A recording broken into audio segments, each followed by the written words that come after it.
Bom dia, boa tarde, boa noite, boa madrugada, boa alvorada. Sejam muito bem-vindas a mais um episódio do nosso podcast. Meu nome é Juliana Mendonça. Sou empreendedora, mãe, dona de casa e agora podcaster.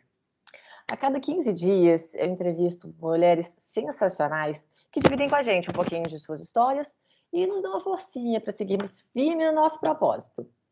Hoje eu vou conversar com a Carolina Cunha. Ela é empreendedora, mãe, graduada em letras, professora de idiomas, tradutora e especialista em encontrar soluções específicas para cada demanda apresentada por seus alunos. Mas eu vou deixar para ela mesma dar uma explicação dessa história. E aí, Carol, tudo bem? Tudo jóia, e você? Tudo jóia. Seja bem-vinda ao nosso espaço de negócios femininos, de assuntos femininos. Obrigada pelo convite. Prazer conversar com você. Eu que agradeço pela disponibilidade. Então, vamos começar. Pode contar pra gente. Vai, começa falando quem é você. Quem sou eu? Na fila do pão. Ou na fila do Xerox, como a gente falava lá no nosso podcast de educação. Bom, hoje eu sou... Verdade, hein? Não falei que você também é podcaster, né? Tive uma passagem aí pelo mundo do podcast, foi muito legal, aprendi bastante. E, bom, eu estou muitas coisas, né? Porque eu me dei conta que a gente está o tempo todo, né? Transitório. Mas eu sou formada em letras, sempre gostei de dar aula, sempre gostei de ensinar e aprender idiomas também. E durante mais ou menos uns 18 anos da minha vida, trabalhei em escolas de idiomas, dando aula de inglês e me arriscando também em outras áreas das letras, né? Trabalhando com tradução, revisão de texto, ensino de português como língua estrangeira. E aí, isso tudo foi me dando uma certa força para eu poder finalmente empreender com a chegada da maternidade. Eu acho que, depois eu andei até lendo sobre isso, estatisticamente falando, é um momento em que muitas mulheres se arriscam no empreendedorismo por diversos motivos. Um deles é que a sociedade começa a dificultar um pouco a nossa vida, né? Quando a gente é mãe e CLT e tem que dar conta de muita coisa. E aí eu vi que o mundo CLT estava me pressionando a partir para o mundo do empreendedorismo e com muito frio na barriga, mas também com muito apoio, eu parti para o meu próprio negócio. Né, abri uma sala de aula, onde hoje em dia eu recebo alunos com demandas bastante específicas, ou às vezes demandas bem genéricas, mas que precisam de um olhar mais personalizado, um olhar com mais cuidado, mais carinho, e eu acabo acolhendo essas pessoas que vieram de experiências, às vezes, não muito positivas do ensino e aprendizagem, e hoje também estou bastante focada em abrir meu leque de atuação, fiz muitos cursos de especialização, hoje eu ofereço tradução também, trabalho com a língua espanhola, que sempre esteve na minha vida, mas nunca tinha cogitado fazer dela um instrumento de trabalho, assim como o inglês sempre foi, e está sendo ótimo, cada dia um desafio novo e diferente. E, óbvio, a maternidade aí, paralela, o tempo inteiro me desafiando a me reinventar e testando aí a minha resiliência, porque cada dia é um desafio novo, né? É verdade. Muitos desafios. E há quanto tempo que você já está com o seu próprio negócio? Há 3 anos, foi em 2018, na metade de 2018, que eu decidi abrir a minha própria sala. Comecei antes, mas ficava com um pé lá, um pé cá, e trabalhava meio horário na escola, meio horário com os meus próprios alunos, até eu tomar coragem de ficar 100% por conta própria. Então, desde julho de 2018, eu tenho a minha sala. Ah, tá. E sua filha estava com quantos anos? Você tem só uma filha, né? Sim, eu tenho uma filha que já vai fazer 7 anos esse mês.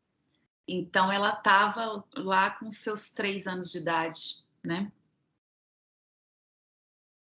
Tá. Aí ficou um tempo com ela nasceu, você ficou um tempo dando aula, Sim. e aí você ficou dando aula na escola e na sua sala, Não, e com ela depois. Na verdade, eu tive o privilégio de ter 7 meses de licença maternidade, né? Assim que ela nasceu. Eu tive os 4 meses de licença, mais 1 mês, porque como ela nasceu em novembro, janeiro é férias, né? Então não podia contar como licença maternidade. Automaticamente eu tive 5 meses. E aí, como o nosso ano funciona em semestres, né? Eu teria que voltar de licença em maio. E aí eu pensei comigo, vou esperar mais 2 meses, o semestre acaba e eu volto em agosto, no início do semestre, porque eu ia voltar e eu ia trabalhar em funções administrativas, né, na escola, para poder cumprir minha carga horária.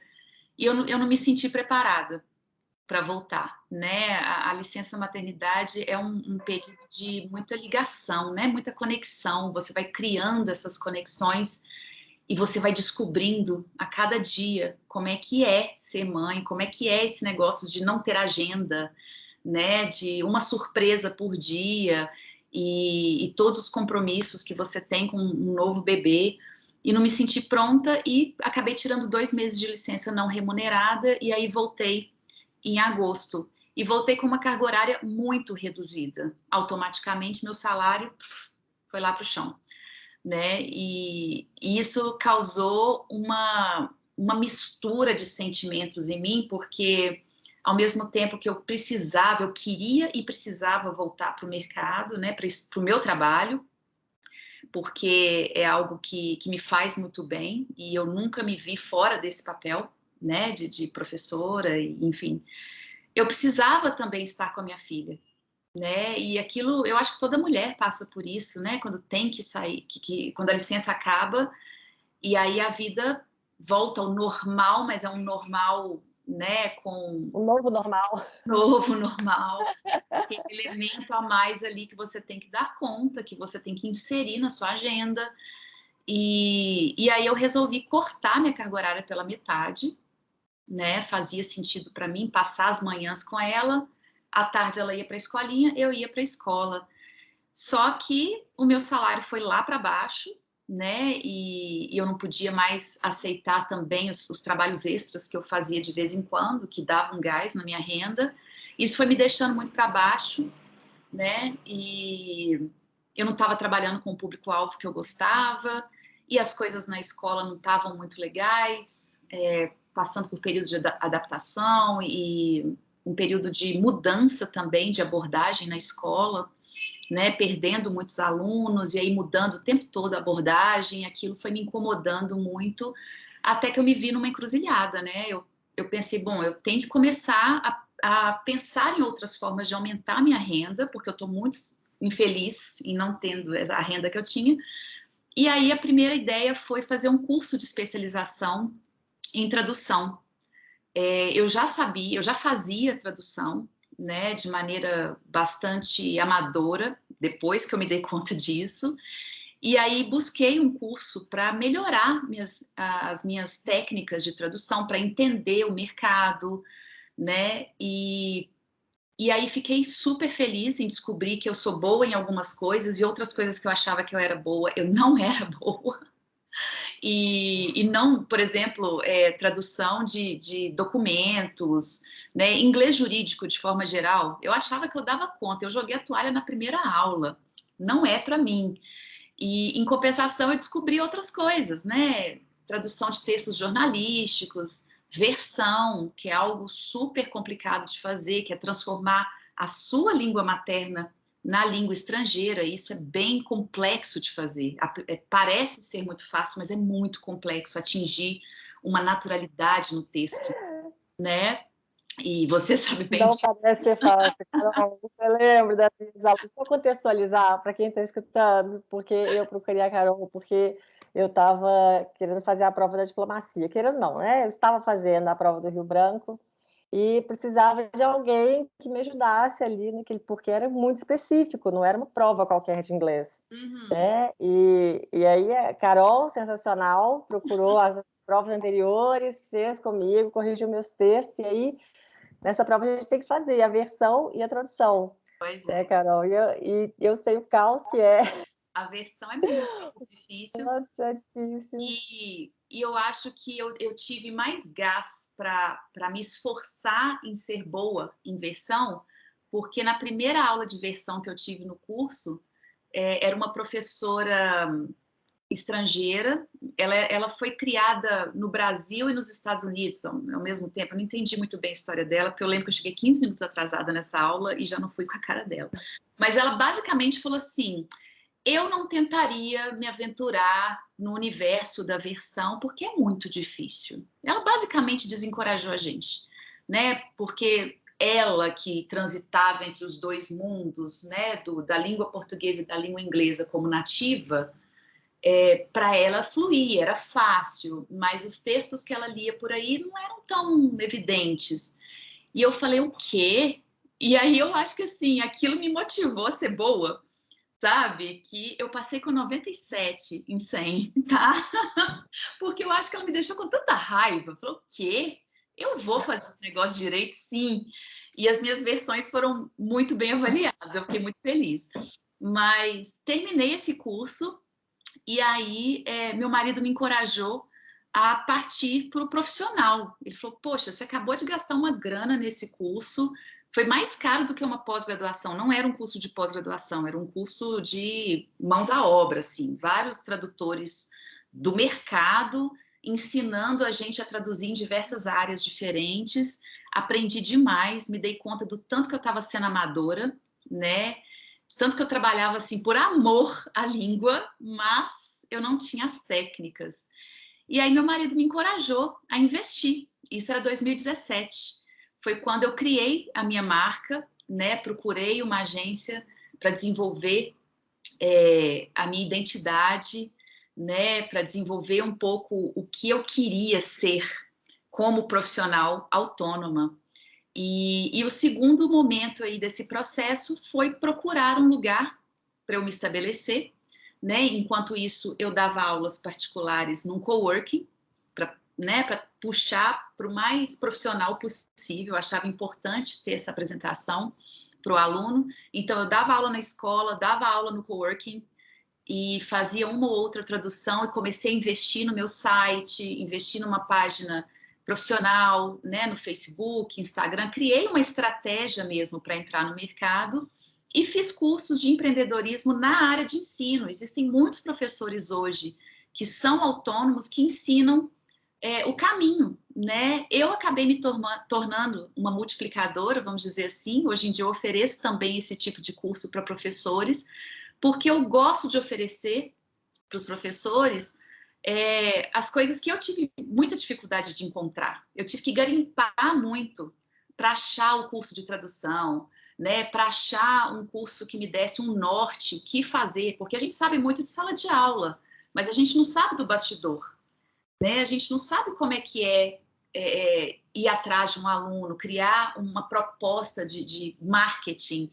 Então, a gente é tudo, né? A gente é o departamento de marketing, a gente é o departamento legal, que tem que fazer o contrato do aluno, a gente é o financeiro, que a gente tem que controlar o dinheiro que entra, o dinheiro que sai, né? E deu muito frio na barriga abrir a minha sala, principalmente porque era um investimento muito alto a princípio, eu não tinha o número de alunos suficientes que bancariam, né, o meu aluguel, por exemplo, mas isso é normal, né? Todo negócio tem isso. E a escola chegou num ponto que meio que me forçou a ser empreendedora. Eu observava os meus alunos adultos e eu percebia que eles não ficavam muito tempo na escola, né? E eu percebi ali, eu fiz a leitura daquela evasão como sendo uma falta de personalização no ensino, né? Para qualquer aluno, precisa fazer sentido para aprender, né? Se não faz sentido para você, você não vai reter aquele conhecimento. E para o aluno adulto, isso é muito mais latente, né? Então, as escolas, infelizmente, elas não conseguem chegar nesse grau de personalização, porque, infelizmente, o material já está ali pré-decidido, né? Eles têm um acordo com editoras, ou muitas escolas produzem o próprio material, e as turmas são cheias, né? Então, o aluno adulto que é mais tímido, ele não vai se expor, né? O aluno que não tem interesse nenhum naquele material que o livro não vai contribuir muito para a aula, e eu percebia isso. E eu pensei, poxa, existe um nicho aí a ser explorado. E eu só precisava de um empurrãozinho, assim, né, vai dar tudo certo, né, para poder fazer acontecer. E meu marido foi, assim, primordial nesse processo. Ele falava comigo, inclusive, o medo que você tem é de dar certo. E é verdade, eu tinha medo de dar certo e, sabe, não saber o que fazer com aquilo tudo. E agora, né? E agora? É mesmo. Uhum. Aquele cachorro que corre atrás do carro, quando o carro para, o cachorro não sabe o que faz. Mais ou menos uma ideia, assim, né? Uhum. Uhum. E hoje, como é que você faz para se divulgar, para conseguir novos alunos? Como que você faz? Bom, eu tenho um Instagram, tenho o meu site. Não sou a pessoa mais popular no Instagram. É O muito... Para Instagram mim, você mesma que gerencia?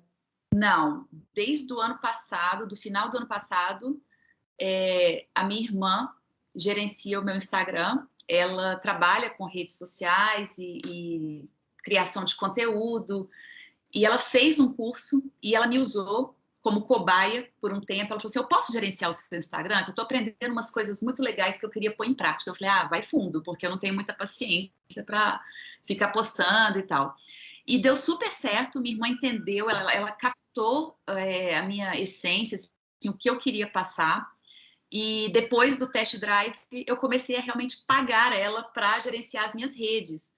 E está sendo tudo de bom, porque a minha irmã é muito cirúrgica, assim, a gente é muito parecida em pensamento e ela entende o que eu quero passar, ela entende um pouco do que eu faço.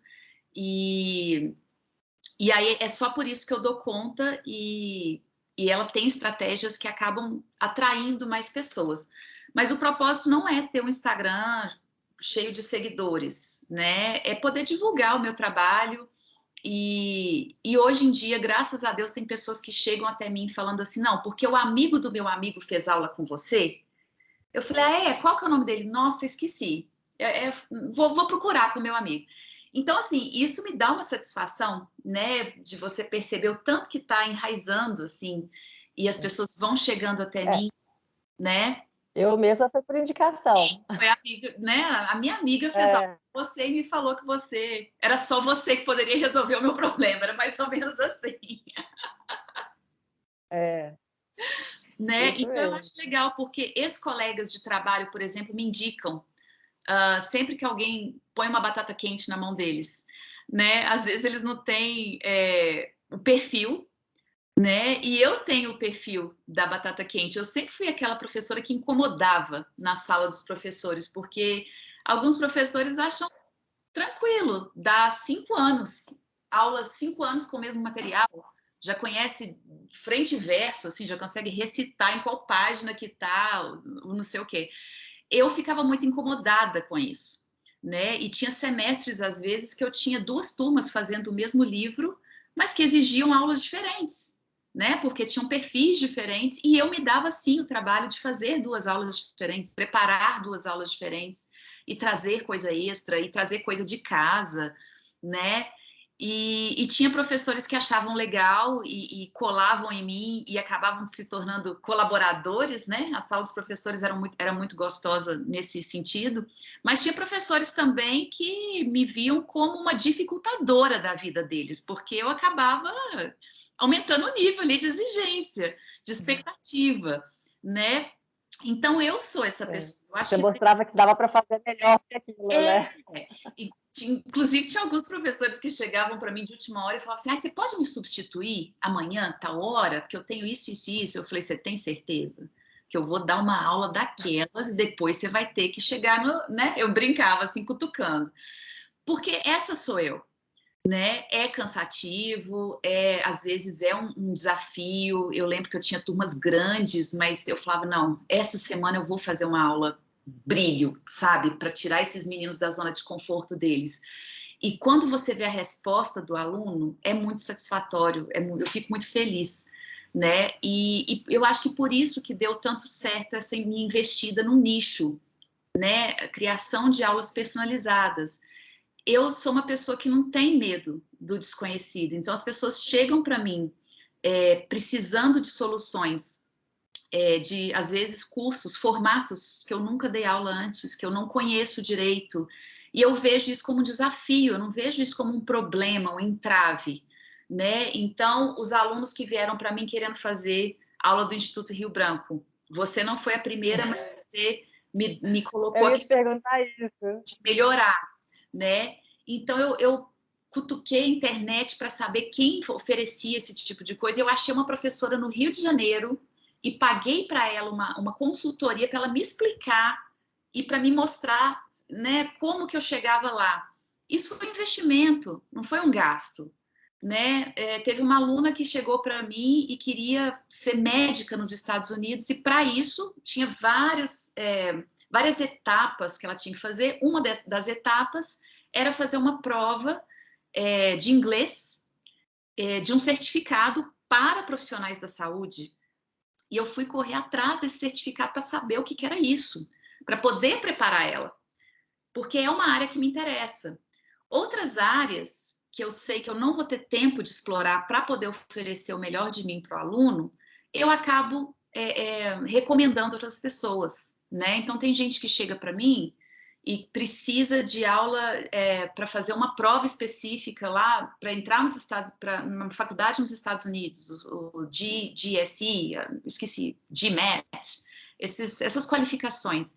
Eu não conheço a fundo, mas eu conheço pessoas que oferecem, né? E eu sempre indico, ou pessoas que chegam para mim querendo aula para os filhos, crianças. Eu não trabalho com criança, né? Eu entendo toda a teoria de dar aula para criança, mas eu me considero uma péssima professora de criança. Tive algumas experiências anteriores nas escolas onde eu trabalhei. Alguma coisa certa eu fazia, porque eu via o retorno das crianças. Criança dá o melhor feedback do mundo, né? Se não gosta, tá na cara delas que não gosta. Tá na cara. Alguma coisa eu fazia que dava certo, mas eu não tinha a segurança que eu tenho de chegar hoje e preparar uma aula, né, de um aluno que precisa de 6 semanas de preparação para um certificado internacional, né? Não é a mesma segurança, por incrível que pareça. O grau de complexidade de língua e de técnica é maior, talvez, para um certificado internacional do que dar aula para uma criança. De técnica, nem tanto, tá? Porque existe muita técnica para dar aula para criança. Mas eu reconheço que eu não tenho, né? Então, comecei a focar em certos nichos que eu sabia que iam dar certo, que eu sabia que tinha uma carência no mercado, e, ao mesmo tempo, quis ser uma multiplicadora para professores que têm essa vontade, que têm essa energia, mas, às vezes, precisam de um guia, né? Porque eu sou uma pessoa muito autônoma, sempre fui, sempre corri atrás de formas de melhorar e de formas de aprender coisas que eu queria aprender. Mas tem professores, tem pessoas que precisam de mais assessoria, né? De mais auxílio. E eu me vi, em um certo momento, como uma multiplicadora também. Eu falei, poxa, eu já percorri todo esse caminho, eu escrafunchei a internet inteira para achar certos cursos específicos que fui achar lá no Rio, lá em São Paulo, ou um fulano, não sei aonde, que estava oferecendo. Por que eu não posso oferecer para a minha comunidade aqui, né? E isso tem funcionado. Eu estou gostando muito de fazer essa ponte com outros professores também, né? Isso é um dos ramos do trabalho autônomo que eu não via enquanto eu estava na escola. Isso é interessante. Eu não conseguia perceber a ramificação do meu trabalho como profissional das letras, né? Porque eu estava tão fechada ali em uma, duas possibilidades, que só depois que eu saí que eu comecei a pensar literalmente fora da caixinha, né? A escola te engessa um pouco, né? Sim, A sim. escola Sim, verdade. E essa era, né, uma das ideias do podcast. Também você comentou do podcast, parece que agora ele está suspenso, né, um pouquinho, mas a ideia também era essa, né? Sim, durante 2 anos eu tive um podcast com outros colegas professores, ideia original de um deles, o Daniel, que era meu colega na escola, e ele teve uma ideia da gente sentar e falar das dores, né, dos professores, do ensino, discutir um pouco as questões mais latentes de sala de aula. E foi um período muito bom. Durante 2 anos a gente se encontrava para poder gravar os episódios. Tinha um encontro inicial também da gente discutir a pauta, dividir o que cada um ia fazer. E isso foi, assim, uma pós-graduação em educação, sabe? Porque cada um tinha uma formação diferente, cada um tinha uma coisa para contribuir, uma experiência diferente de sala de aula, né? E a gente jogava o tema na mesa e nós, muito autônomos também, procurávamos e fazíamos uma curadoria de materiais, de TED Talks, tudo que podia contribuir para a gente poder gravar a respeito num segundo momento. Então foi muito bom, porque a gente revisitou aí algumas questões do ensino, né? Não só no ensino de língua, ensino geral. Nosso papo era com educadores, né? E foi bom, foi gostoso, a gente se deu muito bem, né? A gente aprendeu muito. Eu fiquei empolgada e acabei fazendo, de fato, uma pós-graduação em educação no período do podcast, né? Eu sou formada em letras, mas não sou licenciada. Então, muito do que eu sei de educação, muito que eu sabia de educação naquela época, era leitura que eu fazia e curiosidade minha que eu corria atrás.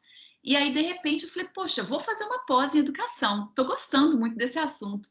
E sim, não foi novidade nenhuma para ninguém, né? Porque todo mundo sabia o tanto que eu era a nerd do grupo, que eu chegava e falava, gente, tem esse artigo que eu li que cabe direitinho com o nosso tema.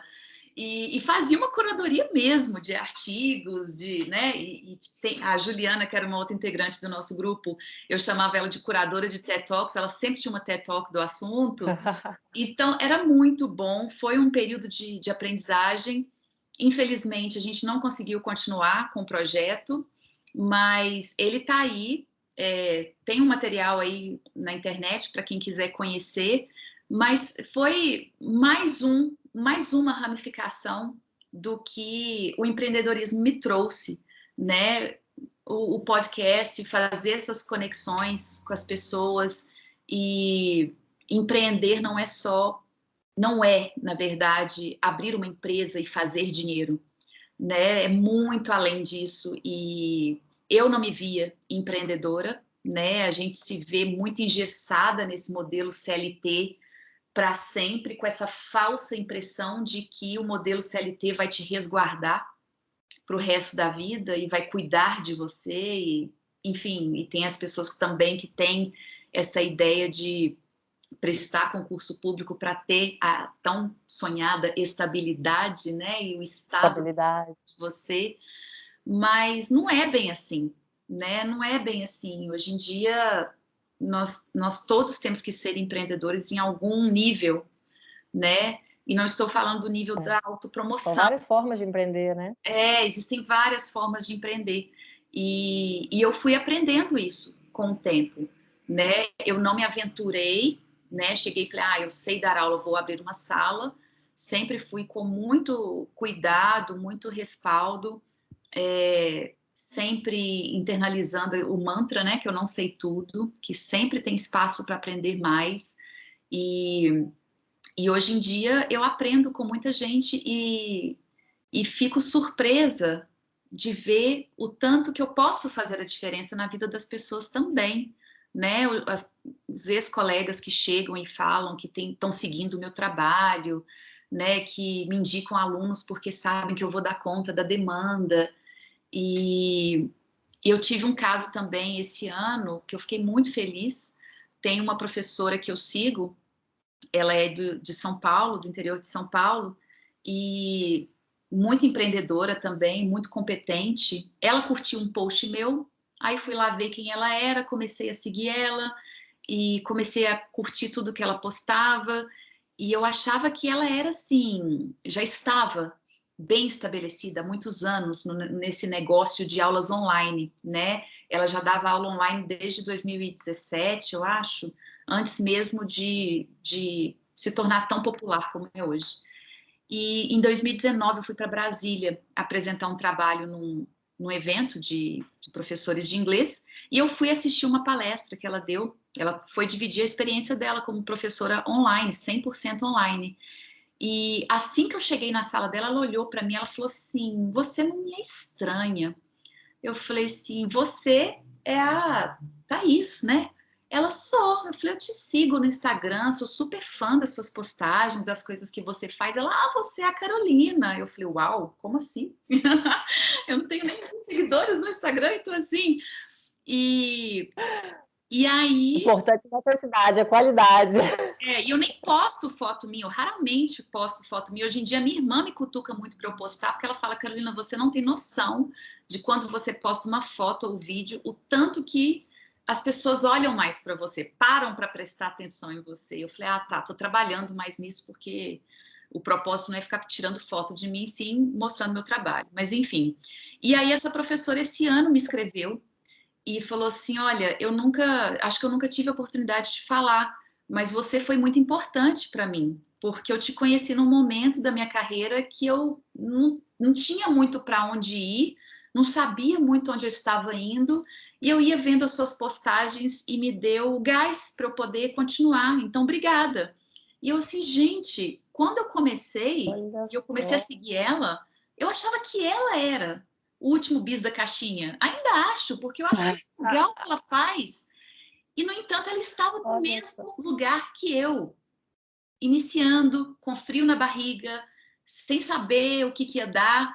E, de repente, eu causei aquela motivação, né? E aí você não se dá conta do impacto das suas palavras, das suas postagens, né? E eu levo muito a sério tudo que eu posto, é tudo muito que eu acredito, não é essa coisa Instagram, filtro, videozinho e tal, né? A minha irmã me cutuca para fazer mais essas coisas Instagrams, né, e afins, mas eu falo: "Não, eu tô aqui para mostrar meu trabalho, para dividir meu pensamento, sabe? Não quero ser a rainha do Instagram com não sei quantos mil seguidores". E eu acho que o propósito é esse, né? Tinha, né? Tá? É, não tenho nada contra, não tenho nada contra. Eu também não. É o meu estilo, porque principalmente agora que eu tenho o meu negócio, que tem o meu nome e que tem a minha cara, né? Eu preciso ser coesa e coerente, né? Eu tenho que, se eu acredito em certas coisas, eu tenho que mostrar essas coisas no meu dia a dia, na minha forma de trabalho, no meu Instagram. Eu lembro que logo que eu abri minha sala, eu falei, eu criei um cantinho do café, né? Então tem o cafezinho, tem o chá, né? Tem o adoçante, o açúcar, o biscoitinho, o chocolatinho que eu ofereço para os meus alunos. E aí eu virei para o meu marido e falei assim: Tem aluna que sempre vai chegar e filar o expresso. "Não, mas assim, era um momento, eu sinto muita falta disso, né? Com a pandemia, eu sofro em não poder fazer isso, porque eu acho que isso tudo é parte da experiência. O aluno chegar, você fazer um cafezinho, você dar um chocolatinho e tal, isso é parte da experiência, né? E aí eu lembro que eu virei para o meu aluno e falei assim: "Você acha que eu devia ter Coca-Cola na minha geladeirinha para oferecer para os alunos? Porque tem aluno que gosta". Ele falou assim: "Carolina, você não toma refrigerante, você é contra a Coca-Cola. Você tem que ser coerente com o seu pensamento, com o seu negócio". Eu falei: "Cara, e agora você entra em contradição, né? Porque o aluno também é cliente, e não no sentido negativo, no sentido estrito senso da palavra. Ele é um cliente também, né? Eu não tomo Coca-Cola, mas e se eu tiver um aluno que bebe Coca-Cola e vai se sentir bem tomando Coca-Cola enquanto faz aula de inglês?". Olha o conflito que eu entrei. Ai, ai, Ainda estou trabalhando na Coca-Cola, pensando ainda. Mas, enfim, a gente tem que pensar nessas coisas também quando você quer oferecer um serviço personalizado, né? Os alunos se dão conta que eu estou olhando para eles. Eu tenho alunos que não tomam café, Eu presto atenção nisso. Eles chegam, eu ofereço chá, eu ofereço água, eu ofereço um chocolatinho, mesmo assim. Tudo faz parte da experiência, né? Lembrar do que o aluno gosta, do que ele não gosta, principalmente alunos que me pedem aula de conversação sem livro, né? Eu crio as aulas, eu lembro do que os alunos gostam. Eu tenho um aluno que adora fazer cerveja, de hobby. E eu lembro que eu preparei uma aula sobre o processo de fazer cerveja, tudo em inglês. Eu tive que aprender em português primeiro, para depois aprender inglês. E poder ensinar para ele o nome dos objetos que você precisa e tal. Aquilo fez o dia dele. Aquilo fez o dia dele. Ele se sentiu tão assim, feliz, realmente feliz. Participou e tal. Isso faz a diferença, né? É muito legal. Uma aula que rende muito mais. Não se dá conta que está tendo aula, né? Então, isso dá trabalho. E você tem que mostrar esse interesse genuíno. O meu interesse é genuíno, mesmo quando eu estou ali com um aluno engenheiro que está falando dos diferentes tipos de solo, né? Eu tenho um perfil meio geek, assim, de querer saber das coisas, então eu acabo tendo perguntas para fazer para o aluno, né? E isso é bom, isso me dá um propósito, assim, que eu fico muito feliz, né? Muito legal mesmo. Carol, então dá uma dica para gente, uma dica para quem quer empreender com idiomas, para quem quer sair da CLT e abrir o próprio negócio, o que você diria? A minha dica é estudar, né? Não é só porque a gente... meu marido fala muito isso, não é só porque a gente gosta de pizza que a gente vai abrir uma pizzaria, né? A vontade é essa, mas conversando com alguns professores, inclusive, tem professores que ele fala, eu não me vejo fazendo isso que você faz, né? Porque ele precisa daquela estrutura, da escola, das turmas, de ter um coordenador para guiar, e tá tudo bem, né? Eu acho que para quem quer empreender, tem que saber o bastidor, tem que aprender o bastidor, né? Tem que ter certeza que vai dar conta de lidar com esse bastidor, que é chatinho, né? Que é fazer conta, que é emitir nota fiscal, né? Eu tenho alguns alunos de empresa, que a empresa paga uma porcentagem das aulas, então eu tenho que emitir nota fiscal todo mês para eles mandarem para a empresa fazer esse desconto. Então, eu tenho que ter disciplina para todo mês emitir as notas fiscais, checar quem pagou, quem está faltando, elaborar o contrato, né? Aprender como fazer um contrato. Isso tudo acaba se tornando papel do professor que antes não era. Então, você não é só o professor, você também está administrando o seu negócio. Se você quiser falar de forma mais chique, você é o CEO do seu negócio, você é o CFO, porque você está mexendo com as finanças, você é o departamento de marketing, você é o departamento do TI, porque tem que ligar para a internet quando a internet cai, né? É isso tudo, é pensar em soluções que vão além de escolher o livro que o aluno vai usar, né? Que antes era a única preocupação na minha cabeça como professora particular é escolher o material. Hoje em dia vai muito além disso. E eu acho que o professor tem que ter certeza que ele vai dar conta, né? E o jeito de ter certeza é fazendo cursos, se juntando a uma rede de professores que pensam parecido, né? Seguindo mesmo, para quem está nas redes sociais, seguindo essas pessoas para ver o que elas estão fazendo, para você copiar o que dá certo, para você aprender com os erros, né? Acho isso primordial, observar. Eu observava muito antes de entrar nessa, eu observava muito quem estava fazendo o quê, quem estava oferecendo o quê, para eu saber o que eu poderia oferecer de diferencial, né? O que ia ser o meu diferencial que ia atrair os alunos e fazer o negócio fluir. Eu ainda tenho muito que aprender, né? Para você ter ideia, eu tenho uma planilha na mão. E meu marido é controle financeiro de uma multinacional, ele faz pirotecnia com Excel, e eu faço uma planilha à mão que toda vez que ele vê, ele lamenta, mas ele lamenta com uma dor no coração. Eu falo, a culpa é sua, você não sabe tô para me explicar como é que funciona. Mas eu brinco que dá certo para mim. Eu sou essa pessoa analógica. Eu sou muito analógica. Não, e cada um tem que usar o que funciona, né? Uhum. Funciona para mim, tá ótimo. Né? Eu sou uma pessoa analógica e está tudo bem. Mas a dica que eu daria é essa: observa o seu redor, junte a outras pessoas que pensam parecido, né? Eu não vejo os meus colegas hoje no mercado como concorrentes, né? Eu ofereço um diferencial que me faz garantir essa minha permanência no mercado, né? E acho importante eu ter colegas trabalhando junto comigo. Eu tenho projetos paralelos com outros colegas, às vezes a gente faz coisas juntos.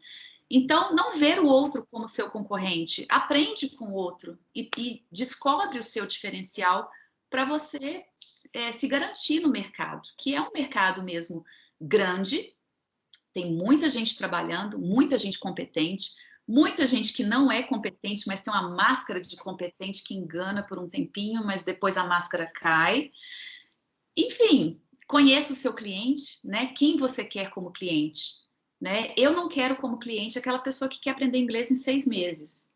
Eu não quero como cliente aquela pessoa que quer um método salvador da pátria ou que acha que em 2 dias eu vou conseguir traduzir 15 páginas de um documento de física quântica, né? Eu quero cliente que entenda que eu tenho anos de profissão, que eu tenho anos de estudos e que eu vou fazer um bom trabalho, que eu estou cobrando aquele preço ali, porque eu vou entregar um bom trabalho, que eu sei o que eu estou fazendo, para ele deixar nas minhas mãos que vai dar tudo certo, né? Muito bom, muito bom. Então, fala para a gente os contatos agora, como é que as pessoas te encontram? Os contatos da Carolina Cunha, Soluções Linguísticas. Pois é, eu estou no Facebook como Carolina Cunha Soluções Linguísticas, no Instagram cunha.soluçõeslinguísticas e tem o site também, carolinacunha.net.br, onde estão minhas informações lá. E quem quiser dividir mais um pouquinho das histórias de empreendedorismo, quem quiser conhecer melhor o meu trabalho, é só entrar em contato, que tem pano para manga aí, para eu dividir experiências. Quem quiser, né, saber como entrar no mercado, onde procurar um curso, né? E quem precisar de uma palavra de orientação. alento também, quando o bicho estiver pegando, estamos aí.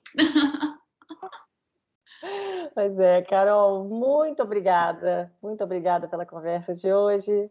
Obrigadão pelo Muito obrigada. Obrigada por contar a sua história aqui para gente, ajudar a inspirar outras mulheres, mostrar que a gente tem que se conhecer, que a gente tem que saber nossos pontos fortes, né? E como permitir, usar nosso potencial. Uhum. Pois é. E para ajudar também outras pessoas, né? Com certeza. Entregar o que elas precisam, de verdade. Uhum. Pois é. E parabéns pelo seu trabalho de multiplicadora também, de poder multiplicar esses conhecimentos aí na nossa comunidade, né? Obrigada. A ideia é essa. Tomara que renda frutos, né? Com certeza. Pois é, e muito obrigada também a quem escutou esse episódio. E se você achou que ele foi válido e útil para ajudar a tomar decisões, indica a gente para as amigas, conta para todo mundo, compartilha nas redes sociais e ajuda a gente a cada vez, né, espalhar e chegar a mais pessoas. E enquanto eu não volto com a nossa próxima convidada, confere lá no nosso Facebook, o Instagram, que é o @empreendedelas. Agora, se você também tem uma história de empreendedorismo e quer compartilhar com a gente, manda um e-mail para o contato@empreendedelas.com.br. Ou então preenche o formulário que está lá no site, que é empreendedelas.com.br. Bom, eu fico por aqui e te espero no próximo episódio, com novas histórias inspiradoras. Porque para empreender nesse mercado, tá, a gente tem que ter peito. Espero daqui a 15 dias.